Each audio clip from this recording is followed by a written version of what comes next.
All right, so now that we put our foil together, we're gonna go out and ride, but before we get in the water, there's a few things to go over before we get our feet wet. Number one, how does this thing fit in the boat? Good question.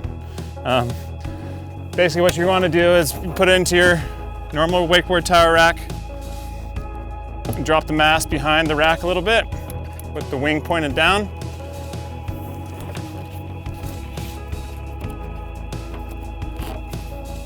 Get everything tight, and then we're ready to go out on the water. Once we're out in the water, same thing.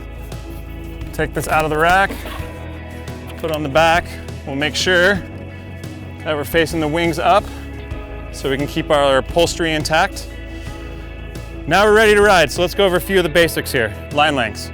We have a wake surf option and we have our wakeboard option. For beginning, we're gonna recommend that you take your wakeboard rope and run it all the way out.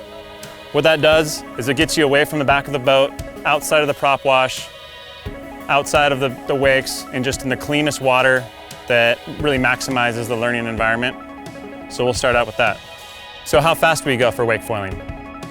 Well, these wings are designed to operate right around the same speed as their wake surfer, but before you get up to wake surf speed, we want to make sure that you're comfortably on the board and can comfortably control the foil. So we recommend that you go at just above a normal planing speed, which is going to be 4 to 7 miles an hour. Let your rider get used to that speed, get used to the board, get used to engaging the foil, and then slowly build them up to a more comfortable wake surf speed around 10 to 12 miles an hour. So before we jump in the water, you want to make sure you have adequate room around you. You want to make sure the depth, you're not in any shallow water at all. Put the board in the water. Don't throw it in because the board can come back and hit you. So just gently slip it in and then you can hop in and away we go. So our stance is going to be, you want to have your normal kind of wake surf stance. We recommend before you try to foil, you get comfortable with getting up on a wake surfer. That'll make the learning curve a lot easier and you'll progress a lot faster. Your back foot, you're going to want to put right in front of the mast. So about here, and then your front foot's going to go where you naturally would on your stance. Now the more back foot pressure you have is going to create the board to go up, and consequently the wing will go up as well, creating more lift.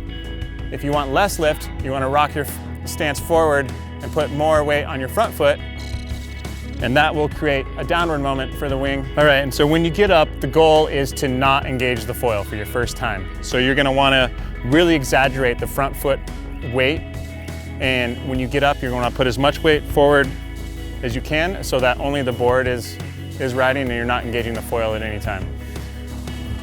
Yeah, when getting up, try to get up without the board engaging the foil at all. And try to just ride a little bit while the board is planing. After that, gently rock back on your back foot. Try to get the foil to come out of the water 1 to 2 inches.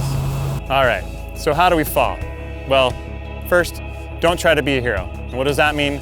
That means if you're falling, let it happen. Falling's part of the learning process. Everybody's gonna fall.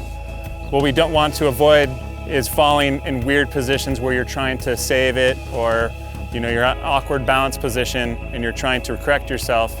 When you're in these types of situations, you just want to go with the fall, hold onto the handle a little bit longer than you might normally, and try to get as far away from the board as possible. So let's go ride.